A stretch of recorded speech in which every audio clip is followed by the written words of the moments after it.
Welcome to the Kratom Sobriety Podcast. My name is Charlie. This week we have an interview with JP. Welcome to the podcast. How are you doing? Thanks, Charlie. It's really good to be here. I just had 6 months sobriety, so I'm feeling real good about that. Good to hear. Why don't you introduce yourself? If you met somebody on the street, what would you say? Sure. I'm a 46-year-old, divorced, father of two. I've been working in the mental health field for about 20 years now. I'm 6 years in alcohol recovery and 6 months in Kratom sobriety. Have you ever heard this before? You have a little bit of look like Christian Bale, and your voice has a little bit of sound like that. I've been told I have a decent speaking voice, and I think that helps in my the work I do. I try and bring a calmness and presence to the work, and I appreciate hearing that. I'll take it. Your 6 months quit. Why don't you go back to when you were first introduced to Kratom back in, I think you said, 2019? It coincided with my beginning of alcohol recovery journey. I still yet to come across anyone that says, "Oh, you quit? Really? Why?" Everyone that knew me was very happy for me and also very happy for myself. And that was a real point of pride for me for a long time. Quitting Kratom was harder. It has been harder. So right around 2019, when I was really putting together the plan to end my relationship with alcohol, a friend of mine introduced me to Kratom in the form of powder and would use it a little bit here and there in the afternoons, the lull of the afternoon workday. And it really, just a tiny little bit in some hot water, and it helped. I thought, wow, this stuff is really helpful. I thought for a while at the time, I might have some ADHD. And I was like, wow, this really does seem to help with those symptoms and keeps me on in the afternoons and evenings. And at that time, I had two pretty young kids and gave me a little extra energy, which, as you know, and I think most of the listeners too, is that energy is how they market it a lot of times. And energy drinks are exploding, of course, or have exploded. So, of course, this was in line with everything else. And I was just using it a couple days a week and mentioned to my friend, I don't even bring it home on the weekends. I kept a little bit at work and started taking it more and more. And it was the powders for quite a while. Got into different strains and I don't know how they classify it, but the red, white, and green. And then within each of those are the Borneos and the Mengdas. And it really felt cool. And even saying that feels a little silly. It felt like a level of taking charge of my wellness, which is another real unfortunate tag that gets put on this stuff. And it's Asian and mindfulness and wellness and all of those things go so well together. So this couldn't be bad for me. And like is said often, it was good until it wasn't. And I think one of the things that tipped it was when I started looking for it myself, like when I was experimenting with the different strains and realizing this is not legal in my state. And so I would have to travel at least an hour out of state. But again, it was still like this was my thing and really enjoyed it. The trips were fun. They were excursions of my own adventure. And I would go once a month and then twice a month and then a couple times a week. So it just continued to escalate over the years. Yeah, tease that out. When you first started, was there any inkling that this was going to be like a harm reduction option for getting off of booze? Was it presented in that way to you?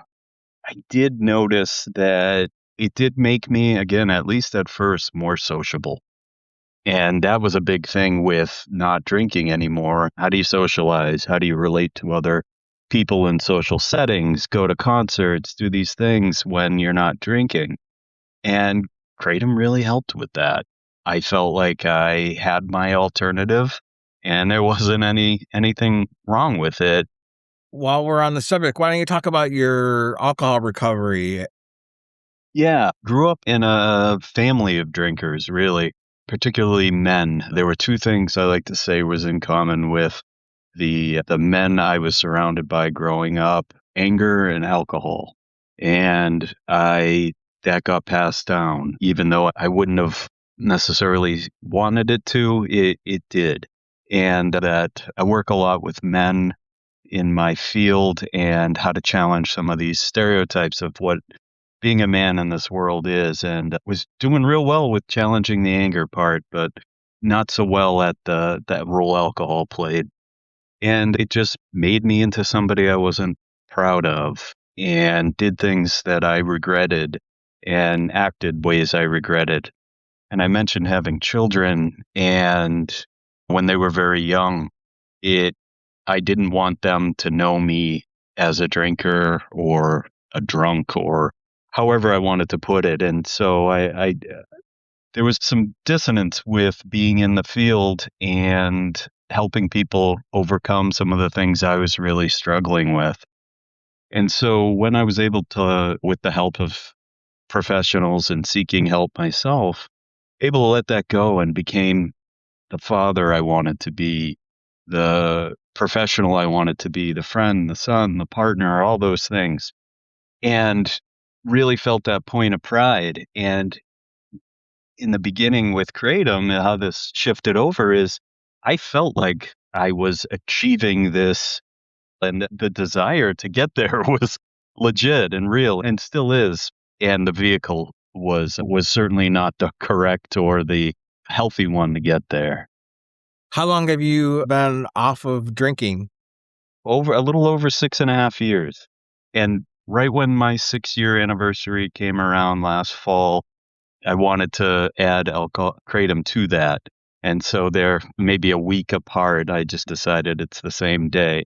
So I can hopefully celebrate, and I will celebrate a year this September off of kratom, and it'll be 7 years off of alcohol. What were the first signs that kratom was causing trouble for you?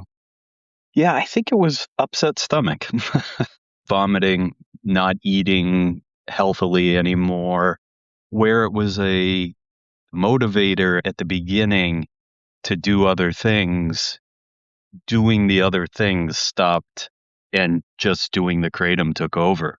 One thing I did when I quit alcohol was I always wanted to learn to play guitar.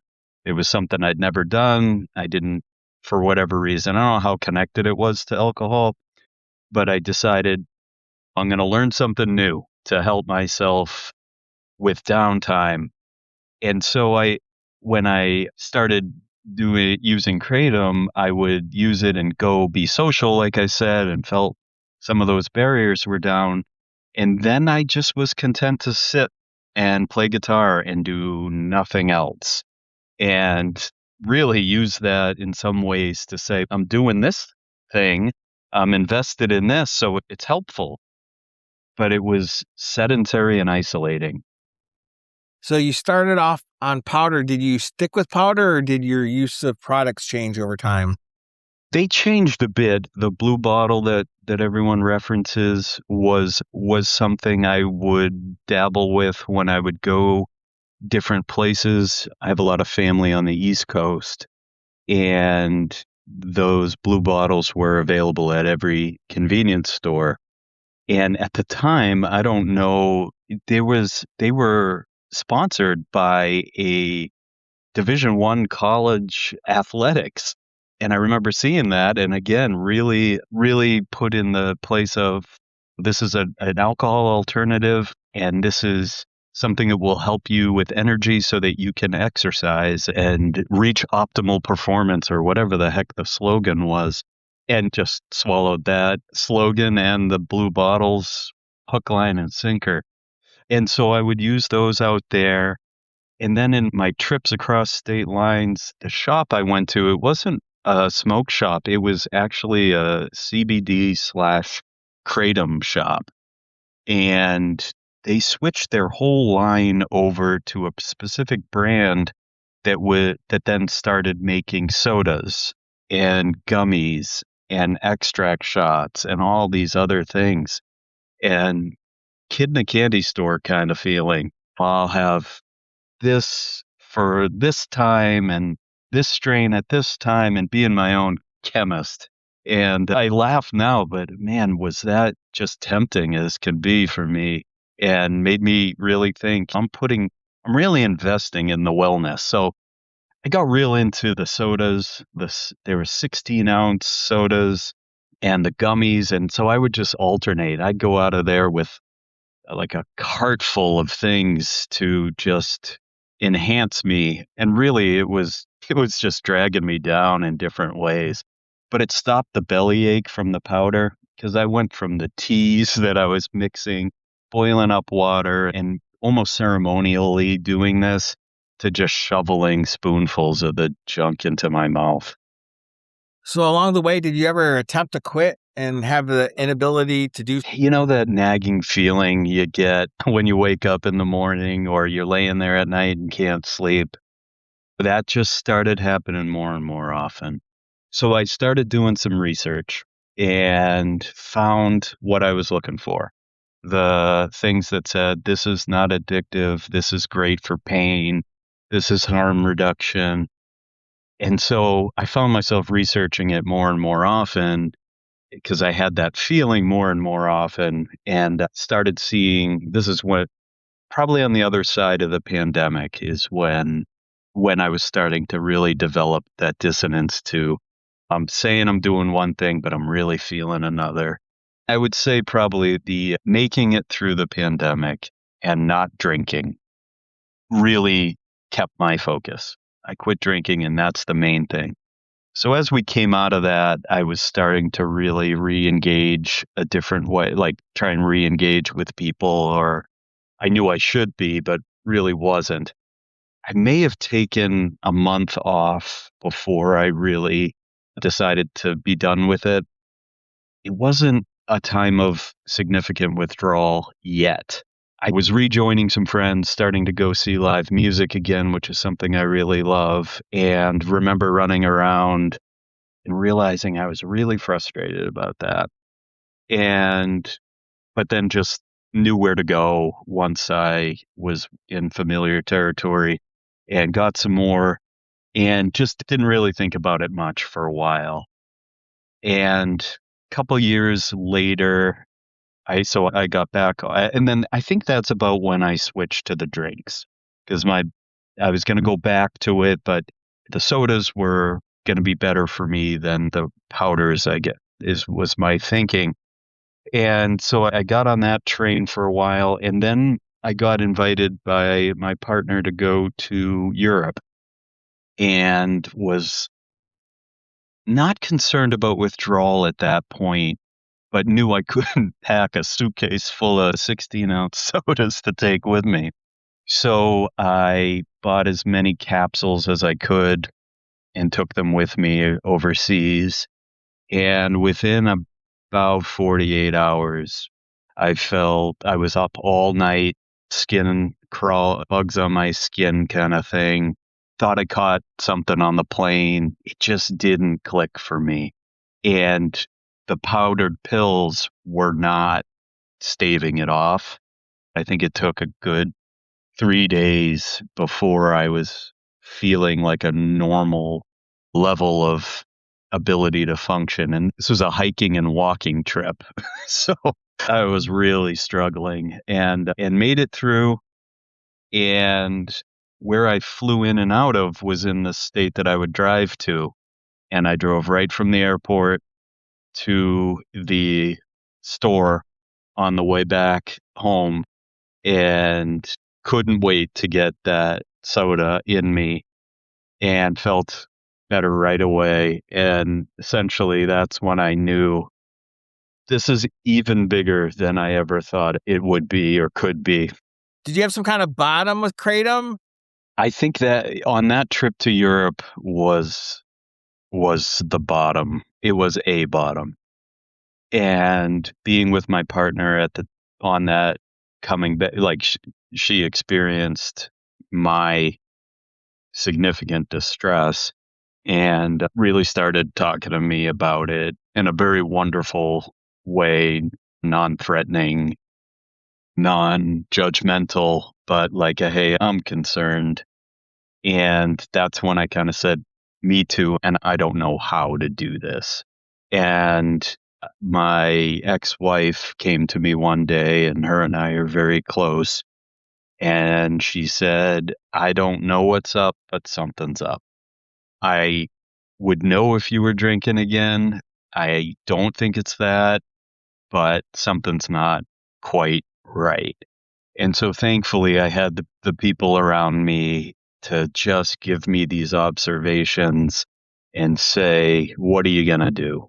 And I know that by providing that kind of support and love and care gave me because I wasn't going to do it for me at that time. And that's the thing with any kind of recovery is it doesn't stick if you're doing it for other people. And it can be a pretty significant jumping off point to start the train. And so my research kind of shifted over for my online personal research from why is this okay or good for me to why is it not and what do I do about it?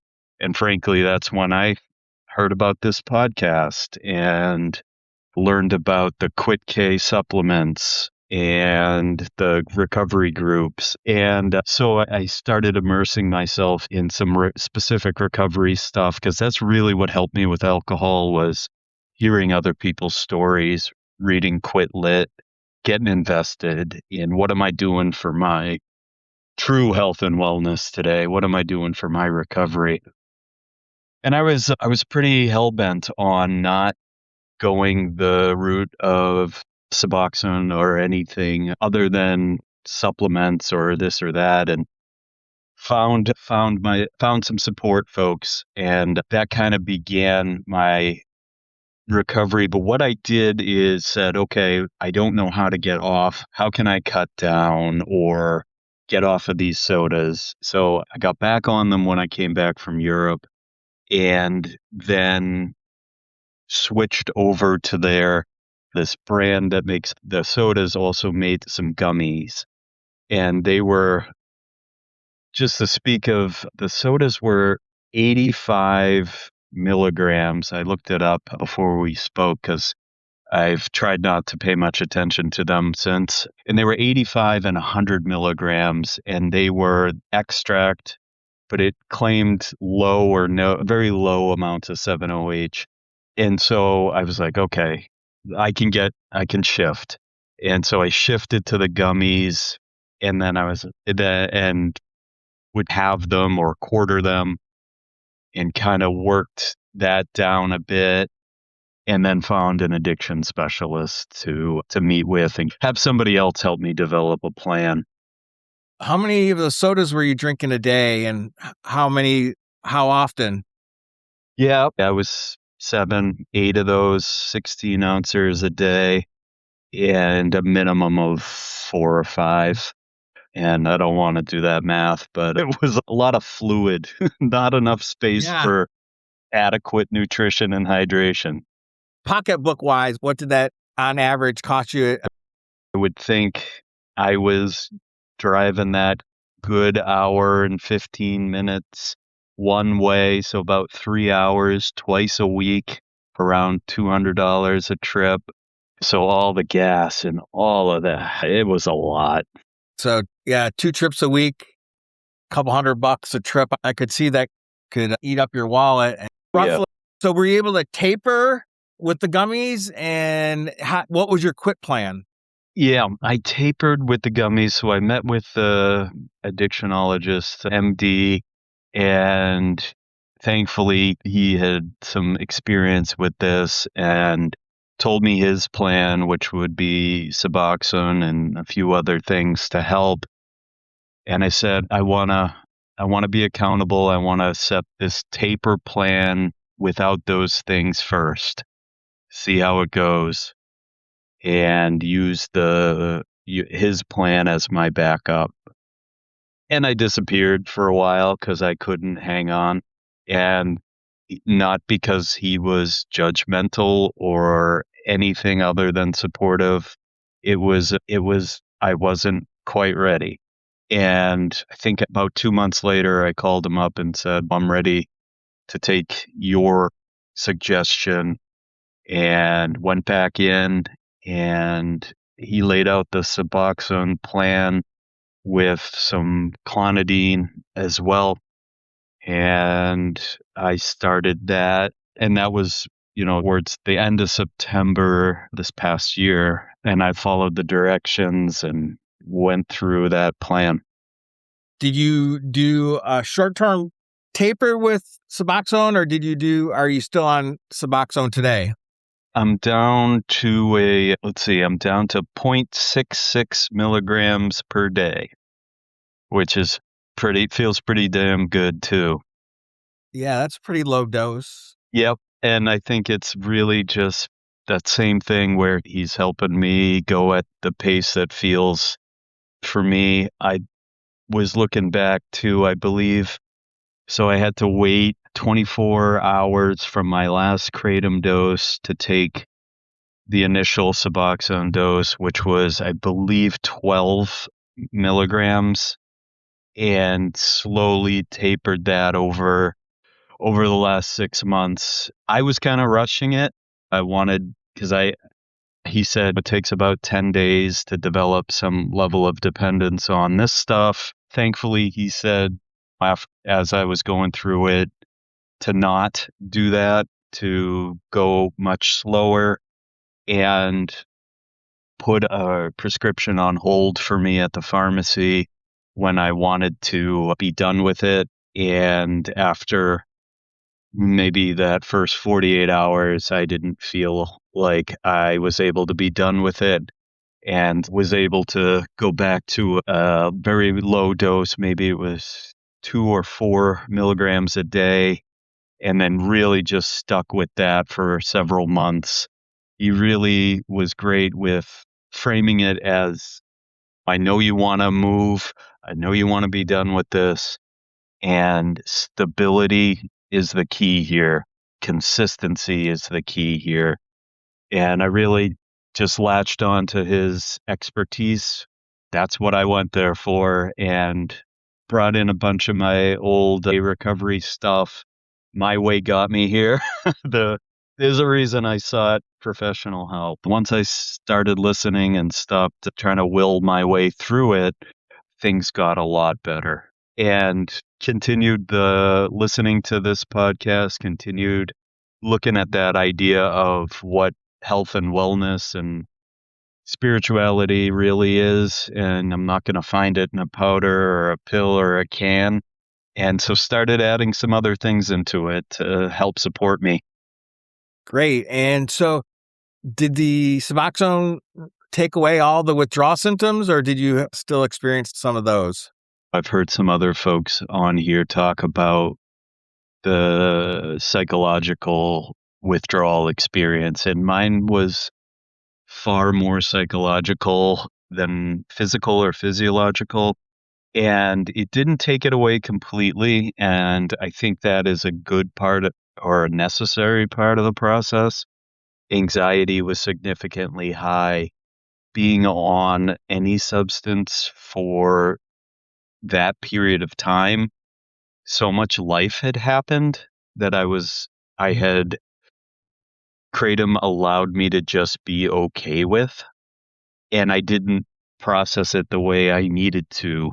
So I had a significant amount of delayed grief or delayed anxiety or delayed depression just come flooding back. And that's where those other things that I mentioned really needed to come in: diet, exercise, therapy, not just seeing an addiction specialist for the medication aspect, but finding a therapist that knew recovery, knew Kratom in particular, knew the psychological impact of these being numb for 6 years or so, and the way that this stuff would come back. And so he really helped me journal and get involved and give myself the patience and time to move through this stuff in a way that didn't feel quite as crippling. But there are definitely days that were really tough. And I said, just as I approached the 6 months, I feel like I've started to turn a corner. And it ebbed and flowed in a way I didn't expect. There'd be 2, 3 days where I'd feel great. I think I'm really working through this. And then a week where I would just be dragging myself through life. And that question of, is this worth it? Yeah. Am I doing the right thing? How could I have done this? All of those really tough questions that are necessary to face really can just Yeah. cut your feet out from under you. Two quick questions about Suboxone. Usually, first, have you been able to stay at the dose that you're recommended by your doctor and not take too much or deviate from that? One big thing was find a time in the day to take it as you would any medication and put it away. Because as most folks do with Kratom is, "Oh, I'll have a little spoonful here, a little there," and then you lose track or it becomes very mood or anxiety dependent. And one big suggestion was try not to look at it that way. This is what I do at this time of day and put it somewhere and forget about it kind of thing. And that's where the clonidine and gabapentin he prescribed also helped, as far as if you're feeling anxious or not sleeping, that's what these other things can be for. And then really gave me a guide, only take this much of that. And it wasn't easy at times, especially in the I would say first 90 days, first 3 months. And then the last three have been much easier as far as staying on course. I was able to drop no more clonidine. Gabapentin is only as needed, and I'm not taking that every day. So once I started seeing some or feeling some results and being patient with myself, some of that urge to self-medicate reduced. My quit date has stayed the same day. I looked at that highway sign out of state a lot at the beginning. I had to actively make sure I wasn't steering myself in that direction. But yeah, I have remained off since that day. I do think not having it at every corner store where I live has been helpful. I can understand the difficulty for those who live in states where it is that available, that it would be harder. And has it reduced your cravings? Oh, yeah. Yeah. The daily up and down kind of leveled off. But that's, I think, what we're trying to do is, again, another recovery, life on life's terms kind of thing. And it was every single day was an up and down, should I, shouldn't I? And then getting some time and not trying to influence my mood or my anxiety or my feelings with something substance related, and then giving myself credit. That's something that becomes really hard for the addict or the user. The prevalence of, I shouldn't be in this position anyway. Why give myself credit for not doing something I shouldn't have done to begin with? And eventually that mind shift can change and you say, you know what, I didn't feel great today, but I didn't use today. And that really gains traction over time. And it did for me. I'm glad you had success with the Suboxone. It's really key. I'll just reiterate that the factors I've seen is being able to stick to the once dose daily at the level that the doctor recommends, and then taking advantage of the cravings reduction and not going back onto them or the extracts or the 708. You mentioned trying Quit K, the supplement. How did you find that to be effective? I would say it's probably because of the amount I was using and the psychological distress I felt like I was in. It did help. And I felt like I was in a position where I needed more. And that's where I did have to go to the Suboxone. So I absolutely advocate for it. I'm glad it's there. I think it can help a lot of folks, especially if they haven't been using it for years and years. And I just needed more, I guess, is the point for me. Yeah, it's good that you listened to yourself. It sounds like you started off with that, but then that's when you moved on to get the prescriptions, which is better to do that than to give up and try Kratom again. And I was afraid of the Suboxone, honestly, and I don't know exactly why. It has been a godsend. I think I was afraid I would be on it a high dose for a very long time. And when I found and talked to a few different doctors, a couple kind of said, no, you're on this for life kind of thing. And that wasn't something I really wanted to hear. And then I talked to this particular guy and he said, no, our goal is use this as low a dose as possible for a short amount of time.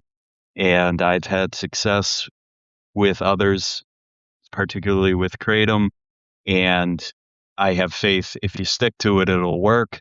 And that's what I needed to hear. And so you can interview a doctor just like you can interview anybody else. Find somebody that is willing to look at it and work with you instead of following maybe some rubric that may not make sense for everybody.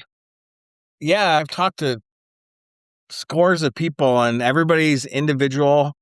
Different people's chemistry is different. So some people take a certain dose and it feels overwhelming to them and it makes them sick, where the same dose of somebody else, it hits them and it reduces all the cravings and the withdrawals. And some people need it only for 6 months and other people need it for years. Shopping around for a doctor and like interviewing them, making sure that they have some experience and that they'll listen to you is really key. And I think there's this balance. I think respect for Suboxone, because it is a pharmaceutical that is fairly strong and potent. You shouldn't take it lightly, but then on the other end, people shouldn't be totally scared not to try it. So I do feel like there's a little bit of some fear mongering in the recovery community around Suboxone. People do have legitimate, really bad experiences. Yeah.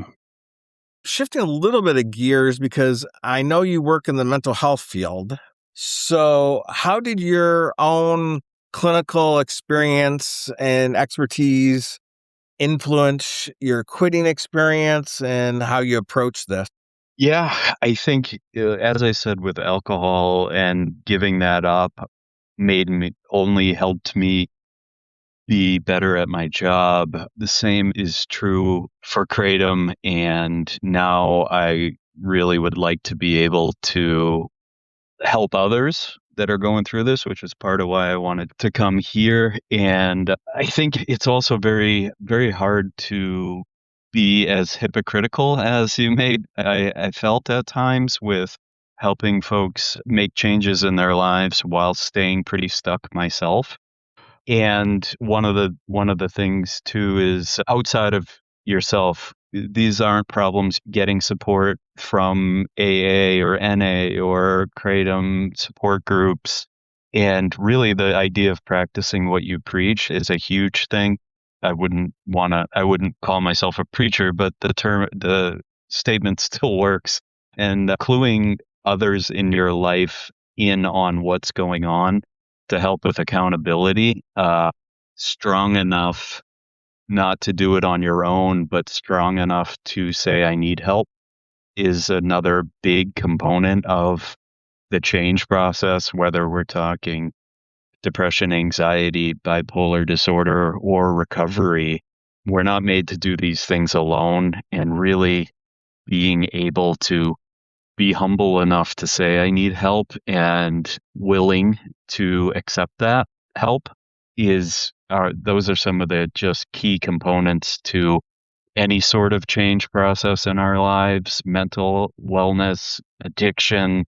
There's very few things that we'll go through that you can't find a community for.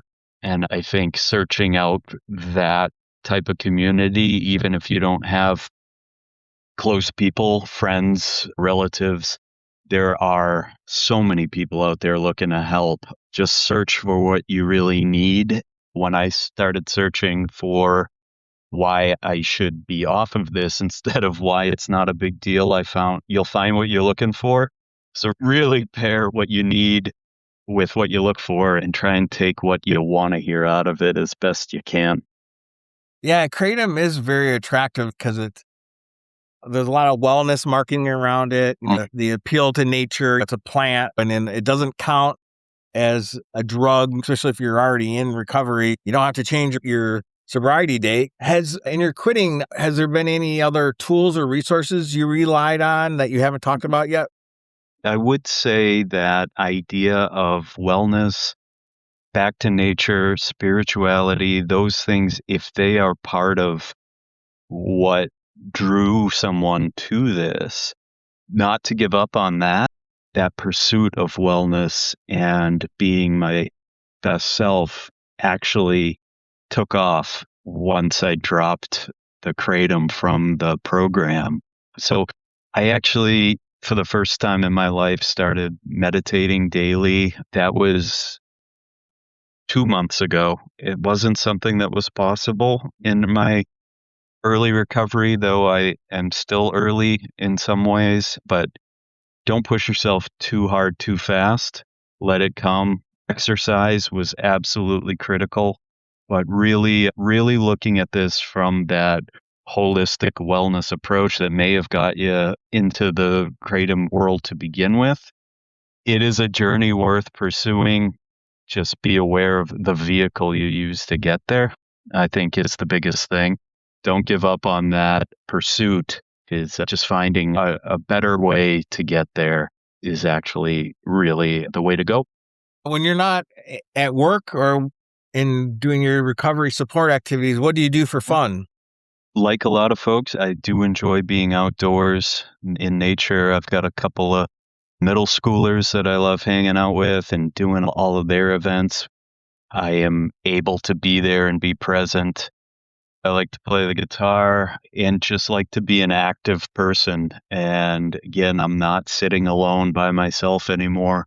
I'm getting out in the world and doing the things that I wanted to do when I started this. And I did have to take a break. I did have to kind of lick my wounds and take care of myself for a while. And again, that idea of push yourself and be patient and find that happy medium, so to speak, of how to challenge yourself to do some of these things without pushing yourself too hard and without just laying on the couch all the time. And do you have any travel plans that you're looking forward to? Yes, I am going to go to Ireland in the fall, and it's going to be pretty great to not have to figure out how to bring kratom with me. Great. Yeah, one of our couple of years now, Dave from Ireland, he would talk about either having to taper off the kratom to travel out there or find some way to ship it out there with them since it's not legal there. So Yeah. be a fun trip. Yeah. So we're starting to get towards the end of our interview. What are some of the upsides today now being off kratom at 6 months?